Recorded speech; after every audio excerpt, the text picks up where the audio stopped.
BTS begins youth এর episode 2 এর part 3 তে তোমাদের স্বাগত জানাই। এর আগের পার্টে আমরা দেখেছিলাম সুগার সাথে ভি এর দেখা হয়েছিল, আর সেটা ছিল ভি এর বাড়িতে। তারপর আমরা দেখি সুগা বাড়ি যাওয়ার জন্য রওনা দেয় এবং রাস্তায় যেতে যেতে সুগা সেই ফটোটিকে দেখে। সেই ফটোটিতে প্রথমে সে তার মাকে দেখে এবং পরে প্রিন্সিপালকেও দেখে, আর সেই সময় সুগা যেন কিছু একটা ভাবছিল।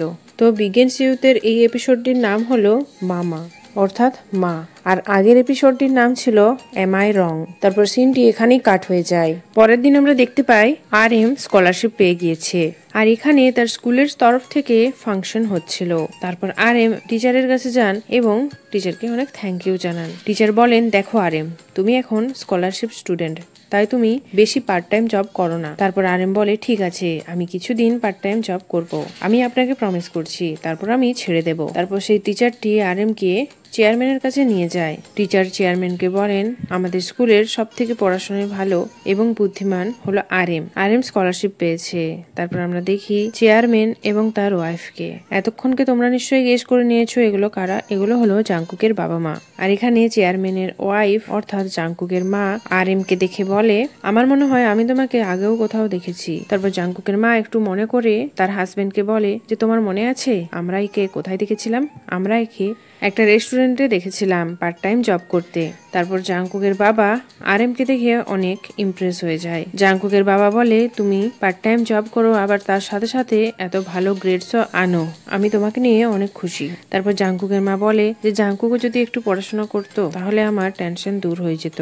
আমার বড় ছেলে মিনকো একদম তার বাবার মতন হয়েছে, সে খুবই ইন্টেলিজেন্ট। এটা শুনে আর এম বলে, জাংকুকও অনেক সাহসী ছেলে, ও যদি একটু মন দিয়ে পড়াশোনা করে তাহলে দেখবেন ও আরো এগিয়ে যাবে আমার থেকেও। আর এম বলে, মিড টার্মের রেজাল্টের পর সে অনেক সিরিয়াস হয়ে যায় তার পড়াশোনাটাকে নিয়ে। তারপর জাংকুকের মা শকড হয়ে যায়। জাংকুকের মা বলে যে, রেজাল্ট কি আউট হয়ে গিয়েছে? তারপর জাংকুকের বাবা জাংকুকের মায়ের দিকে তাকিয়ে বলে যে, আমার মনে হয় জাংকুক আমাদের কাছ থেকে রেজাল্ট লুকিয়ে দিয়েছে। তারপরে অনুষ্ঠানটি যখনই শেষ হয়ে যায় এবং আর এম তার বাড়ির দিকে রওনা দেয়, তখন জাংকুকের মা আর এম কে ডাকে। জাংকুকের মা বলে, আমি ভাবছিলাম যে তুমি কি আজকাল কোনো টিউশন দিচ্ছ, মানে একটা পার্ট টাইম জব হিসেবে? আমি চাই যে তুমি জাংকুককেও টিউশন দাও। তারপর আর এম বলে যে, যখন থেকে আমি স্কলারশিপ পেয়েছি তখন থেকে আমার কাছে পার্ট টাইম জব করাটা অনেক জটিল হয়ে উঠেছে। তারপর জাংকুকের মা বলে, কোনো ব্যাপার না, আমি কোনো না কোনো রাস্তা খুঁজে নেব।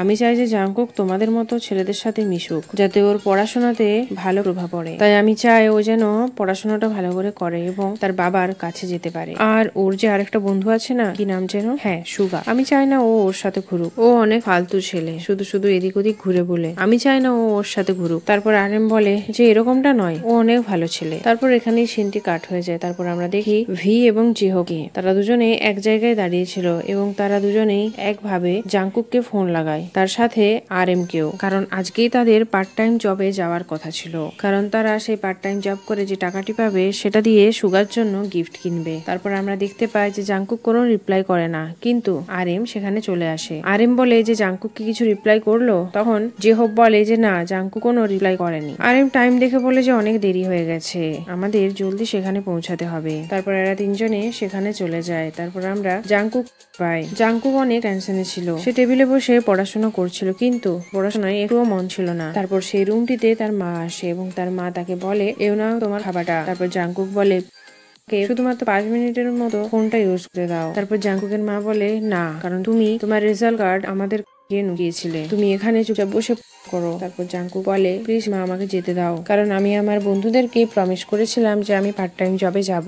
জাংকুকের মা বলে যে, কি পার্ট টাইম জব? কিন্তু আমরা তো তোমাকে পয়সা দিই, হঠাৎ করে তোমার পয়সার কি দরকার পড়ে গেল? তারপর জাংকুক বলে, সেরকম কিছু নয়, প্লিজ আমাকে কিছুক্ষণের জন্য বাইরে যেতে দাও, আমি জলদি চলে আসবো। তারপর জাংকুকের মা জাংকুককে যেতে দেয় না। আমি তোমাকে যেতে দেব না, তুমি এখানে হার্ডওয়ার্ক করে পড়াশোনা করো, যাতে তোমার বাবা তোমার প্রতিও একটু ইন্টারেস্ট দেখায়, তাই তোমাকে তোমার বাবার জন্য একটু এফোর্টস দিতে হবে। তারপর জাংকুক বলে, প্লিজ মা, আমাকে এখনের মতো একটু যেতে দাও, আমি প্রমিস করছি যে সেখান থেকে এসে আমি ভালো করে পড়বো, আমাকে শুধু আজকের রাতটির জন্য একবার বাইরে যেতে দাও। কিন্তু তার মা কোনো মতেই মানছিল না। তারপর সিন কাট হয়ে যায় এবং আমরা দেখতে পাই আর এম, ভি এবং জিহোকে, যারা পার্ট টাইম জব করছিল। তারা এই জবটি ফিশ মার্কেটে করছিল। এখানে তারা অনেক কঠিন কঠিন কাজ করছিল এবং ভারী ভারী জিনিস বইছিল। ভি বলে যে, আমার ফিলই হচ্ছে না যে আমার মেরুদণ্ডটা ঠিক আছে কিনা। আমার মনে হচ্ছে আমার কোনো মেরুদণ্ডই নেই, আমার সারা শরীর অনেক ব্যথা করছে। তারপর পরের দিনের সিন দেখা যায়। তারপর আমরা দেখতে পাই যে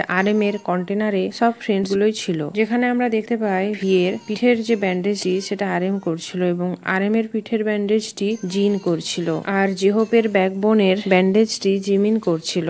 এই ছেলেগুলোর অবস্থা পুরো খারাপ হয়ে গিয়েছিল, কারণ সেই দিন রাতে তারা অনেক ভারী ভারী জিনিস তুলেছিল। তারপর ভি RM কে বলে, বস আমাদেরকে প্রমিস করেছিল যে কাজের পরে টাকা দিয়ে দেবে, কিন্তু এখনো পর্যন্ত বস আমাদেরকে টাকা দিল না। আমার মনে হয় ও আমাদের টাকাটা চুরি করে নিয়েছে। RM বলে যে না না, এরকম হতে পারে না, ও আমাদেরকে পয়সা দিয়ে দেবে। তারপর আমরা তিনজনেই সুগার জন্য গিফট কিনতে যাব, আর বাকি জিনিসগুলো জিমিন দেখবে। তারপর RM জিনকে বলে যে তোমার কি ব্যাপার। তারপর জিন বলে যে তোমার কি মনে হয় যে আমি সুগাকে কিছু না বলে তোমার এই কন্টেনার পর্যন্ত নিয়ে আসতে পারবো। তারপর RM বলে যে আমার পুরো বিশ্বাস আছে তোমার উপর, তুমি এটা করে নিতে পারবে। সুগা এই পৃথিবীতে সবাইকার উপরই অবিশ্বাস করতে পারে, শুধুমাত্র তোমাকে ছাড়া। তারপর সিনটি চেঞ্জ হয়ে যায় এবং দেখা যায় যে জিন সুগার বাড়ির বাইরে দাঁড়িয়ে রয়েছে, আর সেখানে আমরা দেখতে পাই জিন অনেক কনফিউজ ছিল। জিন ভাবছিল যে সুগাকে কি বলবে এবং সুগাকে কিভাবে সেই কন্টেনার পর্যন্ত নিয়ে যাবে। যখন সে এটার প্র্যাকটিসই করছিল তখনই আমরা সুগাকে পেছনে দেখতে পাই। সুগা জিনকে বলে যে তুমি এখানে কি করছো। সুগাকে দেখে জিন চমকে যায় এবং তারপর জিন ঘাবড়ে গিয়ে সুগাকেই জিজ্ঞেস করে ফেলে যে তুমি এখানে কি করছো। সুগা তার ফ্ল্যাটের দিকে তাকিয়ে ইশারা করে বলে যে এটা আমার বাড়ি। জিন এখানে না জানার ভান করছিল।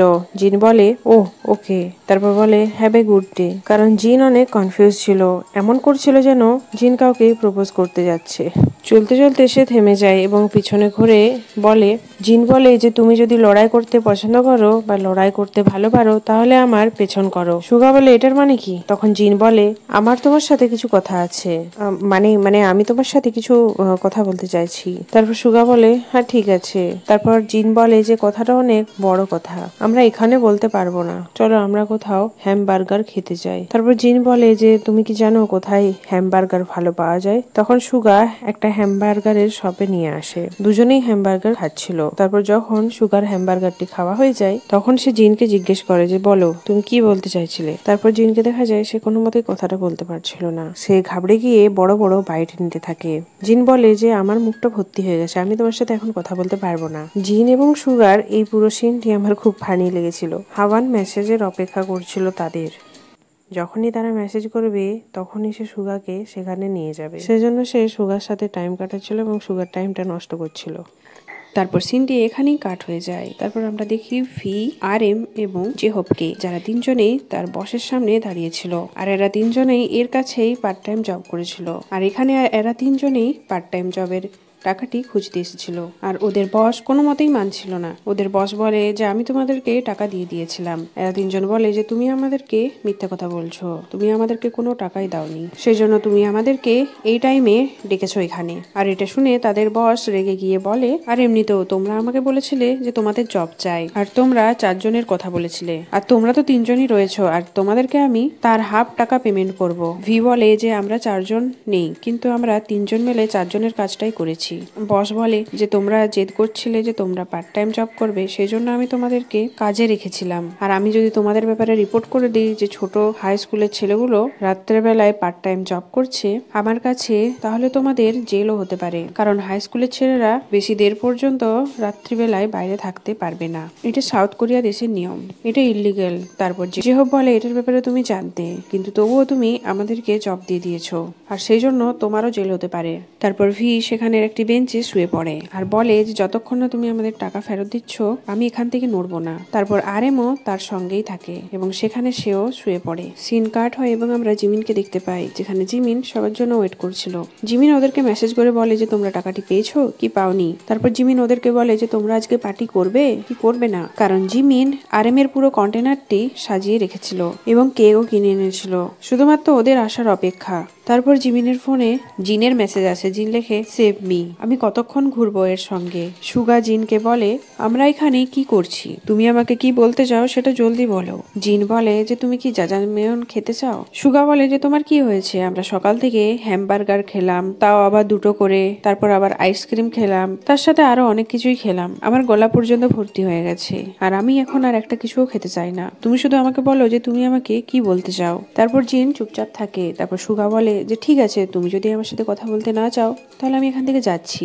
যখনই সুগা সেখান থেকে চলে যাচ্ছিল, জিন তার হাতটি ধরে তাকে থামিয়ে নেয়। তারপর জিন বলে যে দাঁড়াও, আমার কাছে কিছু আছে যেটা আমি তোমাকে বলতে চাই। সুগা বলে যে ঠিক আছে, তুমি বলো, আমি শুনছি। আর এমনিতেও সন্ধে হতে যাচ্ছে, আর একটু পরেই জলদি অন্ধকার হয়ে যাবে। তারপর জিন বলে এমনিতেও আমার সন্ধ্যেবেলাটা ভালো লাগে, সানসেট অনেক সুন্দর লাগে, তাই আমি ভাবলাম যে সানসেট হওয়ার সময় আমি তোমাকে সেই কথাটি বলবো। আর তখনই জিনের কাছে আরএম এর মেসেজ আসে। আরএম বলে যে আমাদেরকে আরো 1 ঘন্টা দাও, কারণ আমরা এখনো টাকাটা পাইনি। আর তখনই আমরা দেখতে পাই জিনের কাছে সমস্ত কিছু হ্যান্ডেল করা খুবই মুশকিল হয়ে পড়েছিল। তারপর সে নিজের সাথে কথা বলছিল, যেটা সুগা শুনতে পায় না। জিন বলে যে আমি তো তোমাকে কিছু বলতে চাই, কিন্তু আমি তোমাকে বলতে পারবো না, এটা আমার জন্য খুবই মুশকিল হয়ে পড়বে। তারপর জিন সুগার দিকে তাকিয়ে বলে এই সমস্ত কিছু তোমার জন্যই হচ্ছে। জিন যখনই এইসব কথাগুলো মনে মনে বলছিল এবং তার বডির থেকে ঘাম বেরোচ্ছিল এবং সে সেটা হাতে করে ড্যাব ড্যাব করছিল। আর সুগা তো কিছু বুঝতেই পারছে না। সুগা এগুলো দেখে অবাক হয়ে যাচ্ছিল যে জিন ওর সাথে এরকম কেন করছে। সুগা বলে যে তুমি কি আমাকে পছন্দ করো? তারপর এটা জিন শুনে